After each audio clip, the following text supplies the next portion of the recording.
Imagine you've spent years, maybe decades, building significant wealth. It's a legacy, right? Hard work, smart choices, maybe a little luck involved. Definitely. And now you want to protect it, nurture it, make sure it benefits the people, the causes you really care about for generations. That's the goal. But then you look at the rules, taxes, estate planning, how assets actually pass down, and it feels like this incredibly complex maze. It's constantly shifting. And the stakes are huge. Exactly. How do you even navigate that? How do you make sure your assets are safeguarded, directed where you want them, instead of, a big chunk just vanishing? Yeah, unintended consequences, or just taxes eating away at it. That's the big question. And that's really the core of what we're diving into today. We've got this stack of material articles, research, notes, all focused on advanced U.S. tax planning, specifically for high net worth individuals. We're talking strategies that go way beyond just having a simple will or a basic living trust. This gets into sophisticated legal structures, intricate timing, strategies designed to hit multiple goals at once. Right. So our mission here is to unpack these powerful, maybe sometimes daunting techniques, understand the concepts behind them, and really pull out the crucial insights you need to know about minimizing estate taxes, protecting assets, and making sure wealth transfers happen effectively according to your plan. It's a dynamic environment. It really is. Okay, let's get into it. Let's unpack this. Where do we start? What's the fundamental challenge here? Well, the fundamental challenge, once you've accumulated substantial wealth, it really shifts, Yeah. It's less about accumulation and more about preservation and ensuring a smooth, efficient transfer across generations. Efficient meaning less tax bite. Exactly. You're facing potential federal gift tax during life, federal estate tax at death, possibly state-level versions of those too. And then there's the generation-skipping transfer tax, the GST tax. Okay, GST tax. That's the one specifically designed for transfers way down the line, like to grandkids. Precisely. It targets transfers to beneficiaries 2 or more generations younger than the donor grandkids, great-grandkids. It's there to catch wealth that might otherwise skip a generation's worth of estate tax. If you don't plan for these, honestly, they can take a massive bite out of a family's legacy. And the materials highlight something really critical right now, time-sensitive even. We're currently in a period with historically high exemption amounts for these taxes, right? Gift, estate, GST. That's the absolute key point for planning right now. Yeah. These high exemption amounts, the amount you can transfer during life or death without triggering those federal transfer taxes, are historically high. But there's a catch, a deadline. There is, a big one. These high levels came from the Tax Cuts and Jobs Act back in 2017. But that part was temporary. It's scheduled to expire January 1st, 2026. So just over a year away now. These high exemption levels are said to be drastically reduced. They basically revert to the 2017 levels, adjusted for inflation, but effectively, they'll be cut almost in half. Wow. Okay, so for anyone with significant wealth, that creates a real, a limited window right now. A very limited window. If you have unused exemption, you can make large gifts now under these higher limits. But if you wait past the end of 2025... you'll likely lose the ability to transfer that extra amount tax-free. It's very much a use it or lose it scenario for this specific high exemption level. So leveraging that window is a major driver for a lot of the advanced planning happening now. Absolutely. It's pushing a lot of activity. But, the source is clear. Advanced planning isn't just about minimizing taxes. That's a big piece. But there are other core goals just as vital. Like what? Asset protection. Robust protection from potential creditors, lawsuits, maybe even unforeseen financial issues hitting future generations. You also want to maintain control where it makes sense and ensure assets are transferred exactly according to your wishes, your values, not dictated by probate courts or creditors or something else. Right. It's like that three-legged stool. Yeah. Minimizing tax, protecting the assets, and then keeping control or directing the transfer. That's a great way to put it. And hitting all three often means moving beyond the simple tools. Basic wills, revocable living trusts. They're essential foundations, yes, but for significant wealth, the level of control, protection, and tax efficiency needed often demands, more sophisticated strategies. Okay, which brings us to some of the foundational building blocks. Trusts, specifically irrevocable trusts. That word irrevocable, it sounds so final, like you put assets in and that's it, no turning back. Why go that route? Well, that perception of finality is exactly what gives them their power in this context. For estate planning, for asset protection, the whole point of an irrevocable trust is that once you, the creator, the settler, transfer assets in, you give up significant control. Dominion. Because you don't technically own them anymore in the same way. Precisely. The assets belong to the trust. And because of that, they can often be shielded from the creditors of the beneficiaries, the people receiving the benefit, who aren't the settler. The assets are held for their benefit, not owned by them directly, at least until distributed. Okay, so it protects the wealth for the people you intend to benefit, insulating it from their potential money troubles down the road. That's a key layer, yes. And building on that, you have specific types of trusts designed to really enhance this protection. They're known as spendthrift trusts. Spendthrift sounds like they protect beneficiaries from themselves, almost. In a way, yes.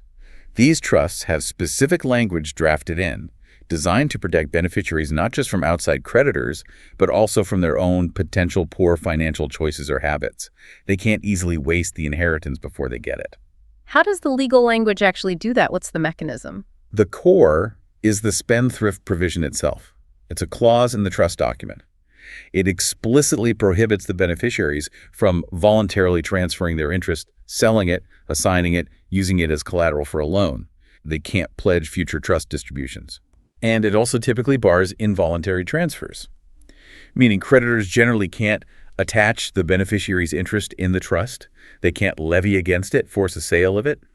The legal idea is the beneficiary's interest is locked inside the trust, can't be alienated, can't be reached by third parties until the money is actually paid out to the beneficiary. That makes sense. You're trying to ensure the funds last, used for the intended purpose over time. Now, the sources mentioned different types based on who benefits relative to who creates it. Right. You have the more traditional third-party trust, or TPT. This is the classic setup. A parent sets up a trust for their child or grandchild. The settler creates it, funds it, but importantly, the settler is not a beneficiary. And that TPT structure, that generally offers strong protection for the beneficiary from their creditors. Yes, typically very effective. The assets belong to the trust, not the beneficiary directly, and that spendthrift clause works well. The other type is the self-settled spendthrift trust, often called an asset protection trust, or APT. Self-settled, meaning? Meaning the creator, the settler, is also named as one of the potential beneficiaries of the trust. Okay, hold on. So you create a trust, put your own money in it, and then name yourself as someone who can benefit, hoping that protects those assets from your own creditors. That is exactly the goal with a self-settled APT.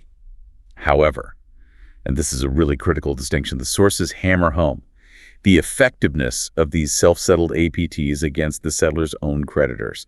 That's where things get much, much more complex. It depends heavily on state law. So it's not universally recognized. Historically, many states just didn't recognize a spendthrift provision as valid against the creditors of the person who put the money in themselves. The logic was you shouldn't be able to shield your own assets from people you owe money to simply by putting them in a trust you could benefit from.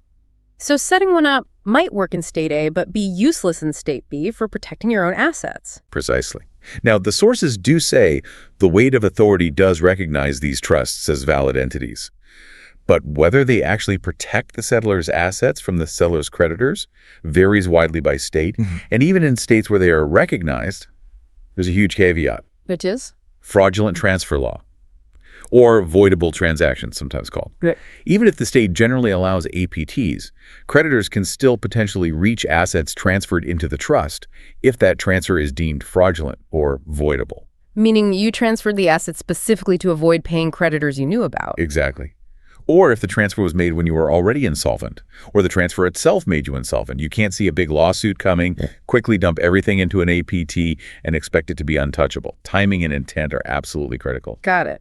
So not a magic shield if you're already in trouble. The sources also bring up another key concept here related to funding these trusts. Completed versus incomplete gifts. Tax concept, right? Yes, very important for gift tax purposes. Yes. What's the difference and why does it matter here? So a completed gift for federal gift tax purposes happens when the person transferring the transfer gives up enough control, enough dominion over it. They can't change who benefits anymore, basically. Once that happens, it's a completed gift. And that uses up part of your lifetime gift tax exemption? Right. Or you pay gift tax if you've used up your exemption. And generally, those assets are then out of your taxable estate for estate tax purposes later on. Okay, so what's an incomplete gift then? That's where the settler, the transferor, keeps certain powers. Power substantial enough that the IRS says, nope, you haven't really let go yet. Maybe the power to revoke it or change the beneficiary is often without limits. Yeah, and how does this relate to APTs? Well, the source notes that historically, typical self-settled APTs were often structured as incomplete gift trusts, precisely because the settler is a beneficiary and usually wants to keep some flexibility, some potential access, some power over distributions. Ah.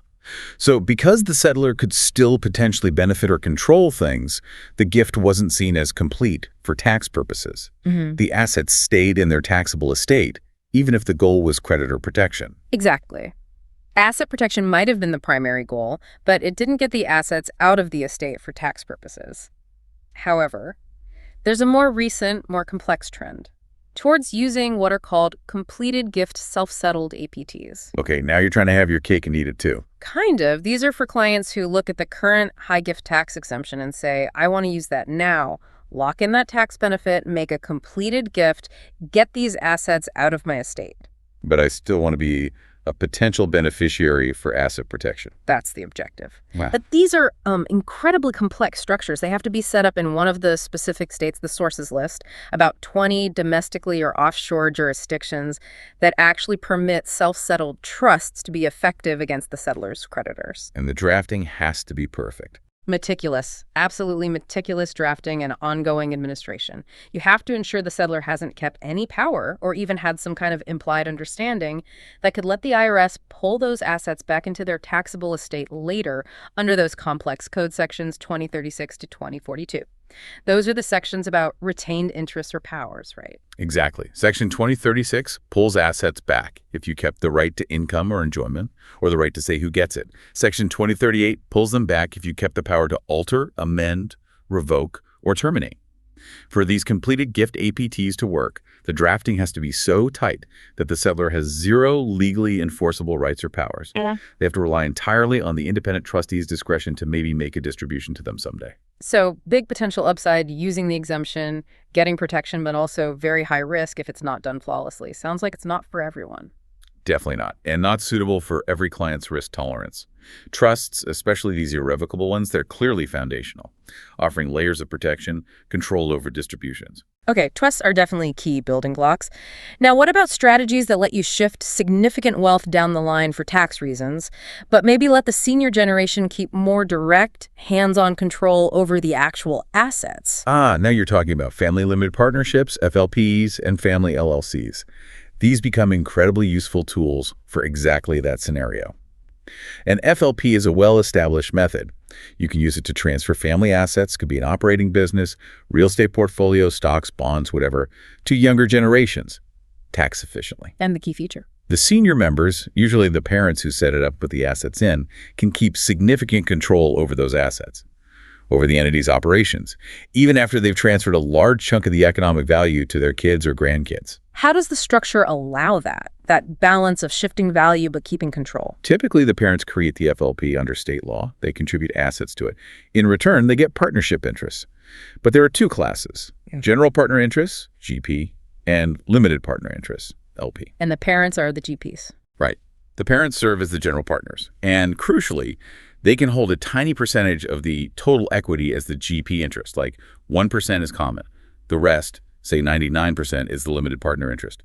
Initially, the parents hold both the GP and all the LP interests. And then the gifting begins, gifting the LP units. Exactly. They start systematically gifting the limited partner units to the kids or grandkids over time. And they can use their annual gift tax exclusion for this. That's the amount you can give each year per person without dipping into your big lifetime exemption. Correct. The sources use the 2019 example, $15,000 per recipient. Since there are two parents, they can split gifts. So they could give $30,000 worth of LP units to each child each year without touching their lifetime applicable exclusion amount, the AEA. And that AEA, that's the big number that's changing in 2026. That's the one. It was $11.4 million per donor in 2019, now over $13.6 million in 2024. But yes, scheduled to drop significantly. Can you walk through that first example from the source? Show how the annual exclusion gifting works here. Sure. Imagine parents put a $1 million asset into an FLP. They take 1 per TP, 99% LP. They have 3 kids. Using their combined $30,000 annual exclusion per child, they give $30,000 worth of LP units to each. That's $90,000 total gifted per year. 30K by 3. Okay. Since the total value is $1 million, that $90,000 gift represents 9% of the entity's value, Yeah. 90K $1, or just over 9% of the LP interest itself. At that rate, assuming values and inclusions stay the same, it takes them about 11 years 11 years. to gift away the entire 99% LP interest to their children, completely gift tax-free, using only those annual exclusions. And the really critical point, the control piece. Even after gifting away 99% of the economic value via those LP units, the parents holding just that 1% GP interest still have exclusive control. Management, operations, distributions, they decide everything. That's a primary appeal for the senior generation, absolutely. They see the wealth moving, know it's protected in the partnership structure, but they haven't given up the reins on managing it. But the real tax power, as the sources really emphasize, comes from applying valuation discounts to those LP interests. Valuation discounts. Okay, this sounds important. And like something the IRS might look at closely, why can you discount the value of an LP interest? Oh, the IRS definitely looks closely, yes. The reason you can discount them is that an LP interest is inherently less valuable than just owning a proportionate slice of the underlying assets directly. Think about owning a piece of real estate versus owning an LP unit in a partnership that owns the real estate. Why less valuable? Several reasons. LPs have basically zero control over management or assets. The GP calls all the shots. There are usually big restrictions on transferring the units. The partnership agreement often requires GP permission or gives others the right of first refusal. There are minority holders, can't force a sale or liquidation, and frankly, there's very low marketability. There's no public market to easily sell your LP interest in a private family partnership. So because it's restricted, lacks control, isn't easy to sell. Its fair market value for gift tax purposes is lower than the simple pro rata share of the assets inside. Exactly. The sources suggest these discounts can be significant, potentially 30%, 40%, even 50% or more, depending on the assets, the specific partnership agreement, market conditions. And this discount lets the parents transfer more underlying value with the same gift exclusion amount. That's the leverage. Let's revisit that second example from the source, applying the discount. Okay, same facts. $1 million asset, 1% GP, 99% LP, 3 kids, $30,000 annual exclusion gift per child. Now add, say, a 30% discount. Right. A 30% valuation discount means an LP interest with a face value of $1 is valued at only 0.70 cents for gift tax purposes. So to make a $30,000 gift for tax purposes, you have to transfer LP units that actually represent more of the underlying $1 million asset value. The math is $30,000 divided by 1 minus 0.30. Which is $30,000 divided by 0.7. Comes out to $42,857. Wow. Okay, so a $30,000 annual exclusion gift with that 30% discount effectively transfers LP units representing almost $43,000 of the underlying asset value per child per year. That's serious leverage. It is. For the 3 kids, they're gifting $90,000 total for gift tax purposes each year, 30K by 3, using only annual exclusions. But because of the discount, that $90,000 taxable gift represents LP units with a nominal value of about $120,571, $42,857 by 3 right. That's nearly 13% of the total $1 million asset value each year. So instead of 11 years to gift it all away. Now it takes only about 9 years, 99% LP, 13% gifted per year, to transfer the entire 99% LP interest using only annual exclusions. Big difference. The discount really accelerates that tax-free transfer. And I assume this leverages the big lifetime AEA just as powerfully. Absolutely. Using the 2019 numbers again, $11.4 million AEA per donor. With a 30% discount, that $11.4 million of taxable gift value lets you transfer LP units representing $16.28 million, 11.7 of underlying asset value. Per person. Per person. For a married couple, that's potentially over $32.5 million of underlying value transferred without gift tax just by leveraging those discounts. That's where the huge state tax savings potential lies for H&W individuals. That's the power. But you mentioned the IRS is hostile to these. What does that practically mean? It means they actively challenge them. They scrutinize the setup, the ongoing administration. They often argue the FLP lacks a valid business or investment purpose beyond just tax savings. They want to see real reasons: consolidating assets, succession planning, asset protection. Yeah, just a tax trick. Right. They might challenge if a real gift happened at formation. They might use Section 2036, arguing the parents kept too much control as GPs, so the assets should be pulled back into their estate anyway. And of course, they'll fight the amount of the discount. They'll bring their own valuation experts. So having a solid, documented non-tax purpose and getting expert defensible valuations for those LP interests, absolutely critical. Essential. The sources are clear. If these aren't set up and run meticulously, the tax benefits can be lost. The consequences can be very unfavorable. Beyond the big tax benefits, estate tax reduction, leveraging exclusions with discounts, maybe even some income shifting the source to list other advantages too, right? Non-tax benefits. Yeah, they're quite versatile. Things like helping continue a family business across generations with centralized control, limiting individual owner liability, consolidating scattered family assets under one roof for easier management, pooling assets for bigger investment opportunities, simplifying estate administration later on. Makes sense. Also creating a framework for joint family management, maybe teaching younger generations about handling wealth, facilitating structured gifting over time, providing some asset protection from maybe irresponsible family members, and potentially reducing overall management costs. Okay, that's a good overview of FLPs. The sources also cover family LLCs. How do they compare? Why pick an LLC instead? Family LLCs are very similar in purpose and mechanics. They're hybrid entities. You get limited liability like a corporation, but pass-through tax like a partnership. Owners are members, not partners. Parents contribute assets, become managing members like GPs, and gift non-managing member interests like LPs to the kids. Are there specific advantages LLCs might have over FLPs? Yes. The sources point out a few key ones. One big one, limited liability for all members, including the managing members. In a typical limited partnership, only the LPs get that shield. The GP, often the parent, is still personally on the hook for partnership debts. Ah, that's a significant difference. It can be. LLCs also tend to offer more governance flexibility. Non-managing members, the kids, might be able to participate more, maybe have certain roles, without losing their liability shield. That's harder for limited partners in an FLP. And LLCs might allow for a post-death, non-taxable liquidation in some cases. So maybe a bit more flexible, broader liability protection for everyone. That's the idea. The sources do note valuation discounts for LLCs might be slightly lower than FLPs sometimes, depending on the state's LLC laws, but they can be very similar in states with favorable statutes. Okay. And they offer that same potential for income shifting we saw with FLPs. Right. As you gift the units, the income generated by the assets inside follows those units to the kids, potentially taxed at their lower rates. Exactly. The source gives a really clear example of this. Scenario 1. Parents have high income, salary plus investments, pushes them into the top federal bracket, 37% in the example, and they owe the 3.8% net investment income tax, the NIT, on $300,000 of investment income. That's an $11,400 NIT bill. Okay. Scenario 2. They put a chunk of those income-producing assets into an FLP, keep 1% GP, and gift 33% of the LP interest to each of their 3 adult children. So 99% of the LP interest is gifted away. And this moves the tax liability for that income. It does. It shifts $99,000 of that net investment income to each of the 3 kids. $300 at NII, 99% LP, 33% each. The parents, holding just the 1% GP, are left with only $3,000 of that NII attributed to them. So their total taxable income drops. Dramatically. Their highest marginal rate falls to 24% in an example. Their NIT liability plummets from $11,400 down to just $114, 3.8% on the remaining 3K.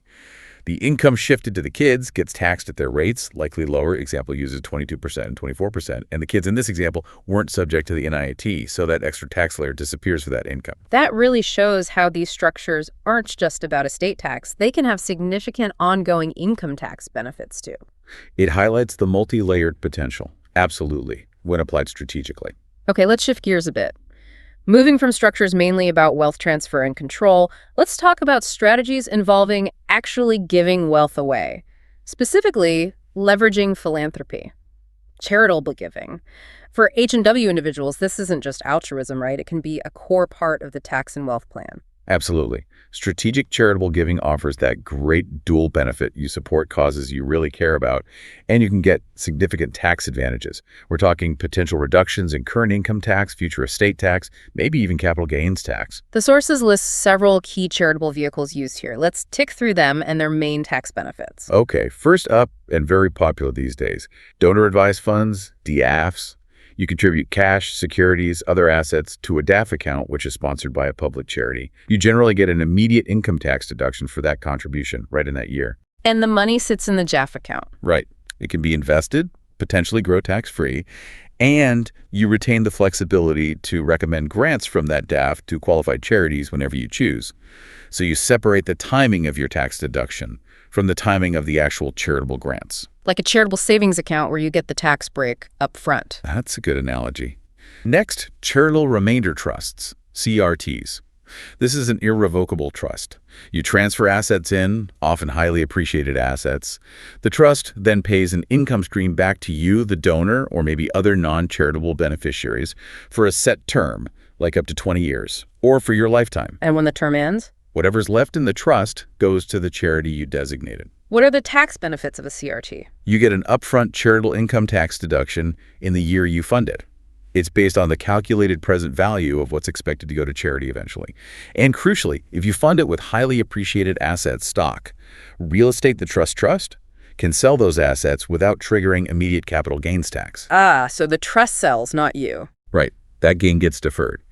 You, the income beneficiary, only recognize pieces of that gain over time as you receive your income payments from the trust. Depends on the structure, annuity, or unitrust payout. So CRTs seem really good if you have, say, appreciated stock you want to turn into income, but you don't want the huge immediate capital gains hit. Exactly. Convert appreciated assets to income, get a current deduction, defer the gains. Now, the flip side of a CRT is a charitable lead trust, a CLT. Lead trust, so the charity gets the income first. Correct. With a CLT, the income stream from the trust goes to the charity for a set term. At the end of that term, whatever assets remain pass to your non-charitable beneficiaries, typically your family. How does that help with wealth transfer taxes? A CLT can reduce the value of the assets ultimately passing to your family for gift or estate tax purposes. The value of that income stream, promised to charity, reduces the taxable value of the remainder interest going to your heirs. It is often used by folks with larger estates who want to benefit charity for a while and then pass the rest to family with lower transfer tax cost. The sources also mention QCDs, qualified charitable distributions. Yes, very valuable tool for people 70 and a half or older. You can direct transfers straight from your IRA to a qualified public charity. The big benefit: these QCDs count towards satisfying your required minimum distributions, your RMDs. But the amount transferred doesn't get included in your taxable income. Exactly. You meet your RMD obligation without boosting your adjusted gross income. That can be much better than taking the RMD as income, paying tax on it, and then making a separate charitable gift, which might face deduction limits. Makes sense. What about charitable gift annuities, CGAs? This is where you make a gift and get a fixed payment back for life. Right. It's a contract with a charity. You give them cash or assets. In return, they promise to pay you a fixed annuity payment for life or maybe joint lives. You get an immediate charitable deduction for part of the gift value. The part the charity expects to keep eventually. Correct. And you secure a reliable income stream for life. Part of each payment might even be a tax-free return of your principal for a while. A gift now for guaranteed income later. And then private foundations. These seem like a bigger undertaking. They are. Private foundations are for individuals or families wanting a significant, lasting philanthropic legacy, where they keep direct control over grant-making and investments. You set up a separate legal entity, contribute assets, get charitable deductions, though with slightly different rules than public charity gifts. And you can avoid capital gains on donated appreciated assets. Yes, similar to CRTs in that respect. The trade-off is complexity, substantial admin, regulations, compliance costs, usually for people planning major long-term philanthropy. The sources really emphasize donating appreciated securities directly. Yes, this is one of the most common, most impactful strategies. If you donate stock, bonds, mutual funds you've held over a year, and they've gone up a lot in value, you generally get a deduction for the full fair market value on the donation date. And the crucial part: you completely avoid paying the capital gains tax you would have paid if you'd sold the securities first and then donated the cash. So full value deduction, plus you bypass the capital gains hit. That makes the gift bigger for the charity at a lower after-tax cost to you. Exactly. It's a win-win. The sources also mention donating complex assets, real estate, art, private business interests. These can also generate big deductions and avoid capital gains, but they're way more complex. Appraisals, rules, potential limits definitely need expert help there. And finally, planned giving, integrating charity into the estate plan itself. Right. Naming a charity in your will a bequest. Designating a charity as beneficiary of a retirement account. Setting up charitable trusts that kick in at death. Ensures lasting support for causes you care about and can provide a valuable estate tax deduction, lowering the taxable value of your estate. It's clear strategic charitable giving is a powerful tool. a blend of doing good and significant financial benefits. And, as the sources say, the best strategy really depends on the individual. Absolutely. Highly personal, driven by both philanthropic desires and financial realities. Okay, let's circle back to trusts, but dig into some even more advanced strategies. Ones that maybe leverage those current high exemptions, or find alternatives if exemptions are already used, often while boosting asset protection too. Right. A really popular strategy right now, specifically because of the high exemptions, is the Spousal Lifetime Access Trust, or SLA. SLT. Okay, how does that work? It's an irrevocable trust. One spouse, the donor spouse, makes a gift of assets into the trust. The primary beneficiary is the other spouse, the beneficiary spouse. The donor uses their own lifetime gift tax exemption for this transfer. So the assets plus future growth are removed from the donor spouse's taxable estate. Correct. That's the primary goal, using the exemption now. And the beneficiary spouse can potentially access those funds. Yes. The trust is drafted, so the independent trustee has discretion to make distributions to the beneficiary spouse, often for things like health, education, maintenance, support the HIM standard or other defined needs. The appeal is clear. You move wealth out of the combined marital estate using one spouse's exemption, but the assets remain kind of indirectly available to the family unit through distributions to the other spouse. And then after the beneficiary spouse passes away? Typically, the remaining trust assets pass down to the next generation, free of estate tax in either spouse's estate. Sounds great. But the sources flagged a major pitfall if both spouses try to do this for each other. You can't just set up identical trusts. Exactly. That's the reciprocal trust doctrine. If spouses create very similar slats for each other around the same time, substantially same terms, the IRS and courts can basically uncross them. They'll treat each spouse as if they created the trust they are the beneficiary of. Which totally undoes the benefits, right? Precisely. If you're treated as the settler of a trust you can benefit from, those assets can get pulled right back into your own taxable estate under rules like 2036. Undermines asset protection too. So the sources stress, to avoid this doctrine, that the two slats must be materially different. How different is different enough? What makes them materially different? Usually involves significant differences in the terms. Maybe different beneficiaries, one includes kids right away, the other only after the spouse dies. Different distribution standards, HEMS versus broader discretion, different trustees, maybe even fund them with different types of assets. You need real, demonstrable, non-tax reasons for the differences. And there's that fascinating point in the sources about how specific state laws can interact with slats, maybe giving even more flexibility, addressing that giving up access concern for the donor spouse. You mean like that Arizona example they gave? Yes, perfect illustration. Arizona law generally doesn't recognize self-settled APTs against the settler's creditors. But under specific statutes, like the ones cited 1410505E, if the beneficiary spouse, let's call her spouse B, is given a certain power in the slat spouse A set up for her, specifically, a testamentary limited power of appointment. Meaning she can say where the assets go at her death, but only among a limited group. Exactly. Excludes her estate, her creditors. Spouse B could potentially use that power to direct the assets into a new trust created for the benefit of the original donor spouse, spouse A. Whoa. So even in a state that doesn't normally let you protect your own assets in a trust you benefit from, this slat structure plus a specific state law plus that power of appointment means the original donor spouse, spouse A, could potentially benefit down the road after spouse B dies. Correct. According to the source, that specific statutory exception allows it. It effectively creates a kind of de facto self-settled trust situation for spouse A, just with delayed access and relying on spouse B actually exercising that power. That's really nuanced. It is. And the sources list other states with similar statutes: Arkansas, Florida, Georgia, Mississippi, North Carolina, Oregon, South Carolina, Tennessee, Texas, Virginia, Wisconsin.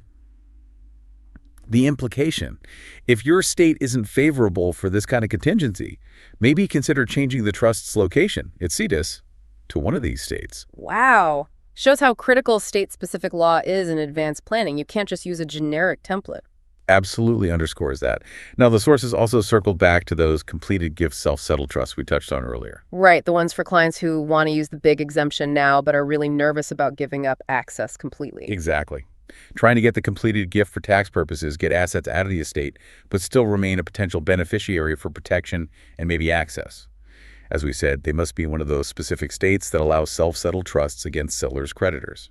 And the big risk is still those IRC sections 2036 to 2042, pulling the assets back into the estate. That's the main tax risk. Requires incredibly meticulous drafting, ongoing administration.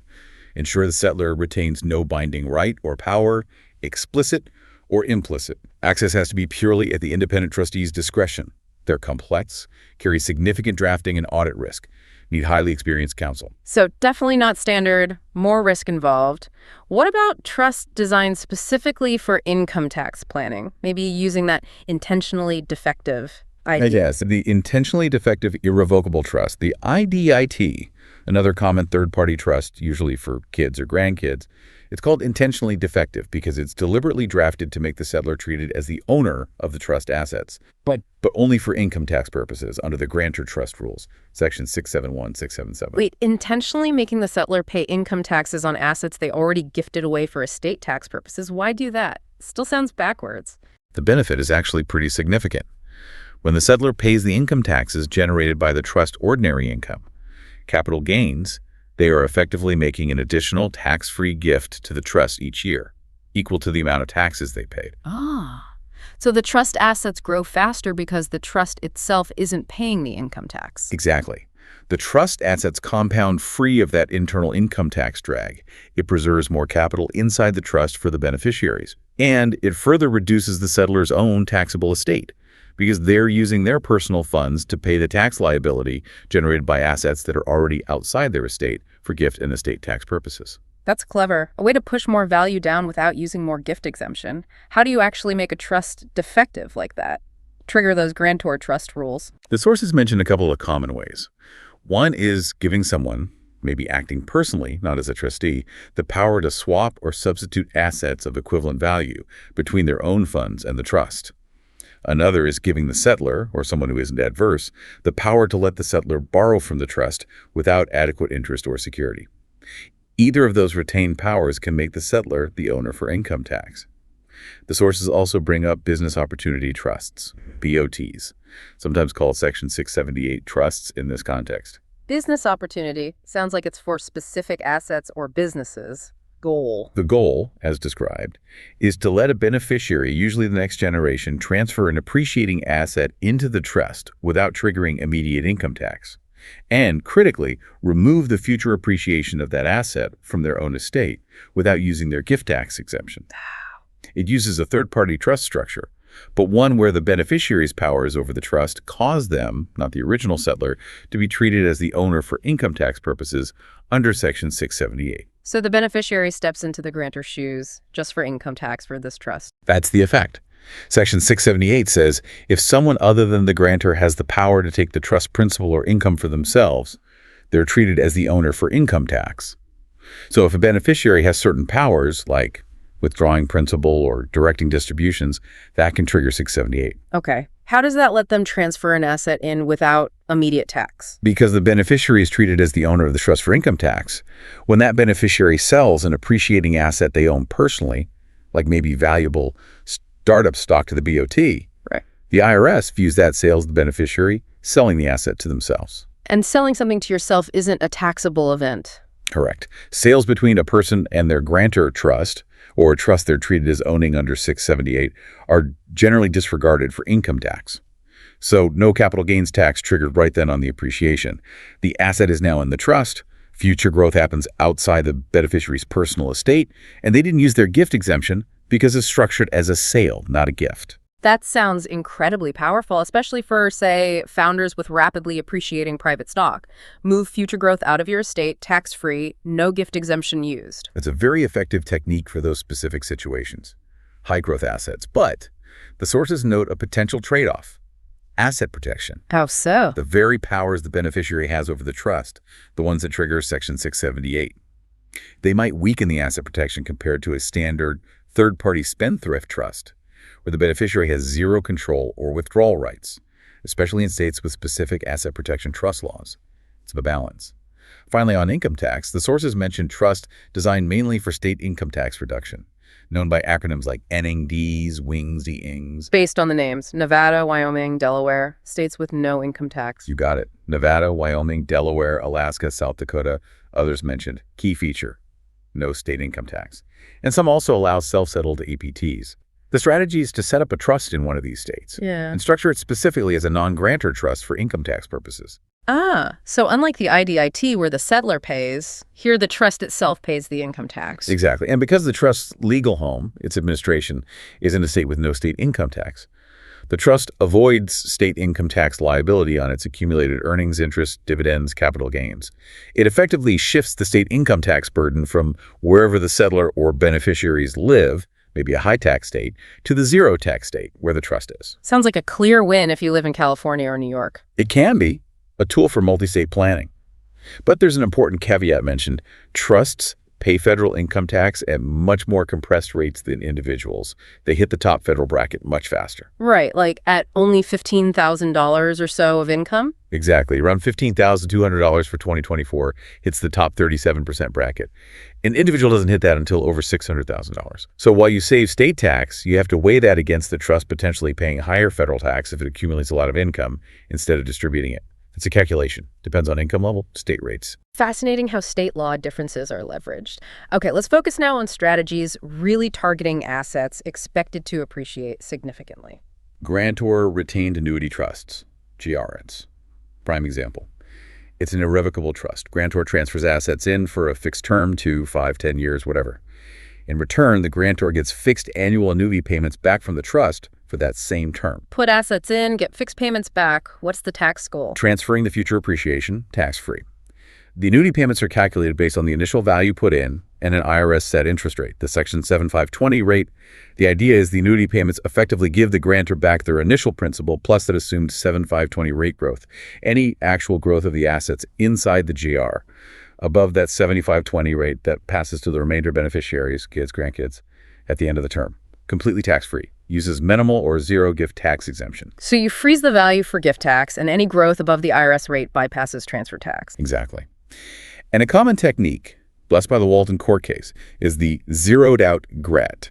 You set the annuity payment high enough so its present value almost equals the initial gift value. Result: tiny or zero taxable gift when you create it. You're basically betting the assets will outperform the 7520 rate. That sounds perfect for assets expected to boom, like pre-IPO stock. The sources mention Zuckerberg and Facebook stock. Classic use case. If that stock explodes during the GRAT term, all that massive growth goes to the next generation outside the estate and gift tax system. Powerful. But risks. There are always risks. Yes, main one. Mortality.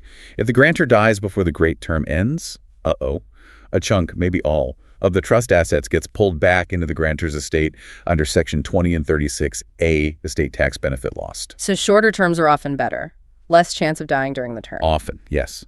Minimizes mortality risk. The other risk is performance. If the assets don't beat the 7520 rate or even lose value, the strategy fails. Nothing extra passes to the beneficiaries. The grantor just gets their annuity payments back. And the 7520 rate itself matters.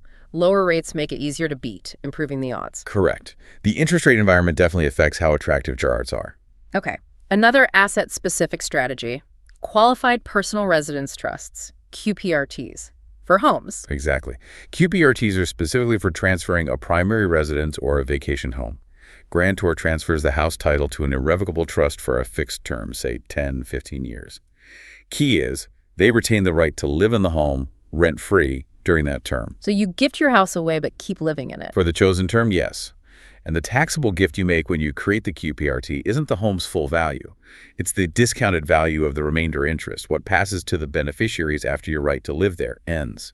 Calculated using that 7520 rate again. Since you keep the right to live there for years, that retained value is subtracted, making the taxable gift much lower. So you use way less lifetime gift exemption to transfer a valuable house. Precisely. Benefits. Lower taxable gift, preserves exemption. You keep living there rent-free during the term, and you remove the home's future appreciation from your estate if you survive the term. Okay, if you survive the term. So mortality risk again. Same as the jurat. If the grantor dies during the QPRT term, the full home value gets pulled back into the estate under 2036A. Estate tax benefit gone. Term choice based on health, life expectancy is key. What else? Any other pitfalls? A big one, highlighted in the sources, is what happens after the term ends. You lose the legal right to live there rent-free. Right. To avoid the IRS arguing you still have enjoyment and pulling it back into your estate anyway, like in the estate of Maxwell case mentioned, you have two choices: move out or Pay rent. exactly enter into a bona fide lease agreement with the beneficiaries or a continuing trust holding the house and pay fair market rent. And that lease has to be real at market rates, not just a token payment. Absolutely critical. Genuine lease, fair market rent, properly documented. Sources stress this point heavily. Another drawback: beneficiaries get the house with your original cost basis. No step up at death. So they might face big capital gains if they sell it later. And QPRTs are only for personal residences, not rental properties. So QPRTs are best for someone with a valuable home, reasonably sure they'll outlive the term, wants to cut future estate tax on that specific asset, and is okay with potentially paying rent later. That sums it up well. Very specific tool for a specific asset within a larger plan. We've touched on asset protection all along, but let's focus on it as a core pillar. Yes, the sources really emphasize this. Planning isn't just taxes. It's fundamentally about safeguarding the wealth, the legacy from all sorts of challenges: creditors, lawsuits, business, personal, professional, other unforeseen financial or legal issues. And those asset protection trusts, the self-settled ones, are a core tool, but with all those state-by-state differences we discussed. They are, whether domestic and permissive states or offshore. We talked about the completed gift trend, partly for exemption use. But the actual protection, especially against the settler's own creditors, hinges heavily on the specific jurisdiction's laws. And, crucially, avoiding that fraudulent transfer issue. Beyond the trust itself, the sources mention layering protection. What does that look like? Using multiple structures together, like holding assets, maybe real estate or investments, inside entities like family LLCs or LPs first. That adds a layer. If a creditor comes after an owner personally, they might only get a charging order against the owner's interest in the entity. And a charging order isn't as good as seizing the asset itself. Generally, no. It usually just entitles the creditor to receive distributions if and when the entity makes them. If the managers, like the parents in an FLP, control distributions and decide not to make any, that charging order might not yield much for the creditor. Makes the interest less attractive. So the entity acts as a buffer and leveraging state law protections. Vital.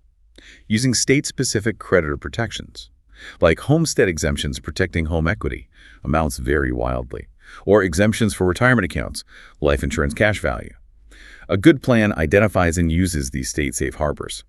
The bottom line from the sources: asset protection is highly individualized, no single answer, tailored based on risk profile, business, personal situation, comfort with complexity, willingness to give up some control, often necessary for best protection, state of residence, where assets are. It sounds like it's not just an option, but a fundamental part of any serious estate plan for significant wealth. It absolutely should be. Protecting what's built is foundational to preserving it. Okay, let's add another layer of complexity. What happens when families aren't just in one place? They move, become international, global dynamics, dynasty trusts come into play here. Yes, dynasty trusts. Designed to last for multiple generations, potentially avoiding transfer taxes, estate, gift, GST, on the assets inside as they pass down the line. Huge benefits: long-term income tax planning, estate tax avoidance for decades, creditor protection for generations, ensuring assets follow the family line as intended. The ultimate multi-generational tool, sounds like. Can be incredibly powerful. Yeah. But, as the sources say, the dynasty is in the details. Big challenges pop up, often unexpectedly, when family members or even trustees or advisors move internationally. How does someone moving outside the U.S. affect a U.S. trust? This gets into the critical difference between a U.S. domestic trust and a foreign trust for U.S. income tax purposes. A trust is domestic only if it meets both their two tests: the court test and the control test. Court test, control test. Court test. A U.S. court must be able to exercise primary supervision over the trust administration. Control test. One or more U.S. persons must have authority to control all substantial decisions of the trust. So if it fails either test, even if set up in the U.S., it becomes a foreign trust for income tax. Exactly. And substantial decisions is broad. The sources list examples: deciding distributions, when, how much, picking beneficiaries, allocating between income and principal, terminating the trust, handling lawsuits, removing or appointing trustees, even investment decisions if a foreign advisor controls them. Meaning, if you name a successor trustee who isn't a U.S. person, or a beneficiary with power over decisions moves abroad and keeps that power, that could accidentally flip your U.S. trust into foreign status. Precisely. The example used. Jane has power to replace a U.S. trustee with a non-U.S. person for John's trust. If she does, and that non-U.S. trustee controls substantial decisions, boom, foreign trust, triggering potentially adverse tax consequences in reporting. What kind of adverse consequences? Things like the throwback rules on accumulated income could cause old income tax at low trust rates to be taxed again at the beneficiary's current high rates, plus interest when distributed, and significant extra reporting. Forms 30520, 3520, 3520AA. Big penalties for messing those up. So not just a label change, real tax and admin pain.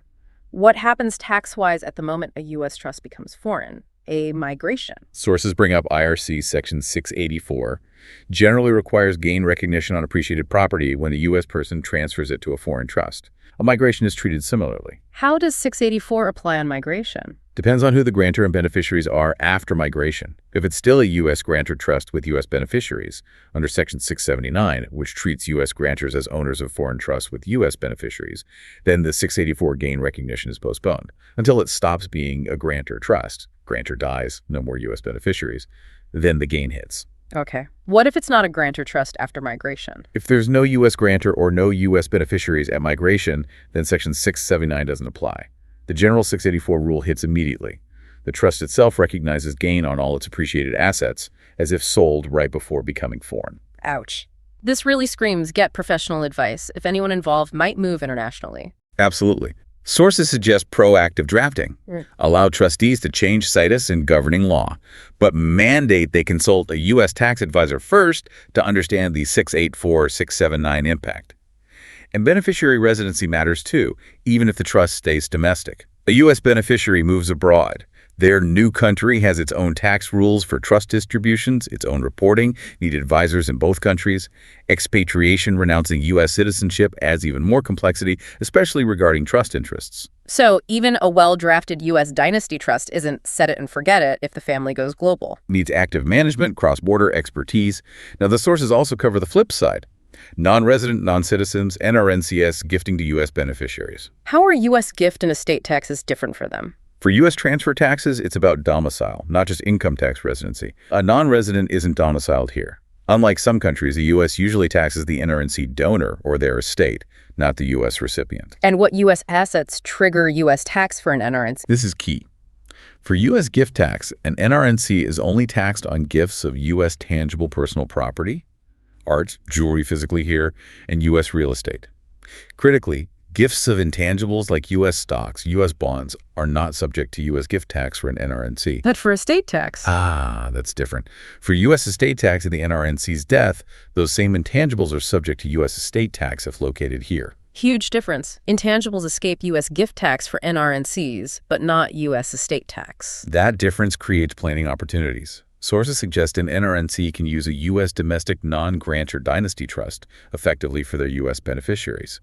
They can fund it by gifting assets that avoid U.S. gift tax, those intangibles, like bonds or maybe stock in non-U.S. companies. So the initial funding is U.S. gift tax-free? Correct. And if structured right as a non-grantor trust, funded with these non-gift taxable assets during the NRNC's life, the assets and future growth are out of the NRNC's U.S. estate too. Plus, potentially avoids GST tax for future generations with proper planning. So an NRNC can set up a long-term U.S. trust for family using assets not caught by U.S. gift tax, potentially avoiding future U.S. transfer taxes too. That's the strategy, leveraging that specific carve-out for intangibles in the NRNC gift tax rules.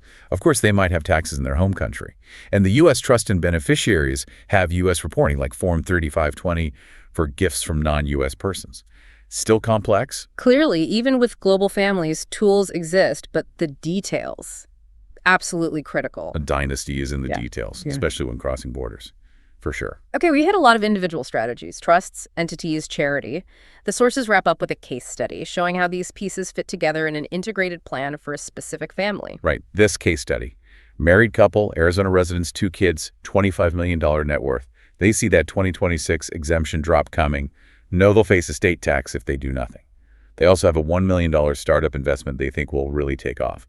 And they're high profile, worried about asset protection. What are their specific goals and constraints? They want to use their exemption before it shrinks. But they don't want to gift away everything, need liquidity.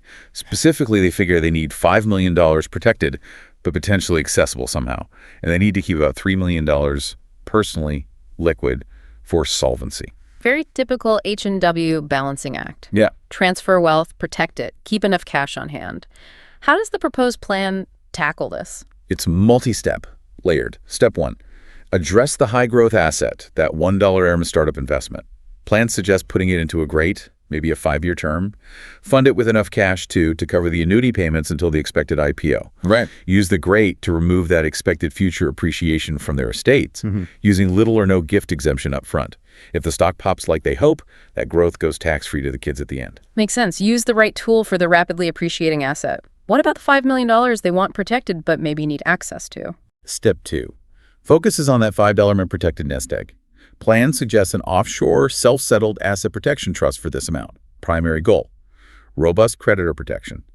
Using an offshore jurisdiction known for strong APT laws aims for better insulation than might be possible domestically. And crucially, they keep the $3 million personally. Absolutely critical. Plan explicitly says retain $3 million personally and ensure solvency, cover near-term needs. That offshore APT money is for protection, a last resort, access discretionary with the trustee anyway. So, solvency first. Don't lock up all liquidity. Now, how do they use that big unused gift exemption before the deadline? Step 3, uses SLAT spousal lifetime access trusts.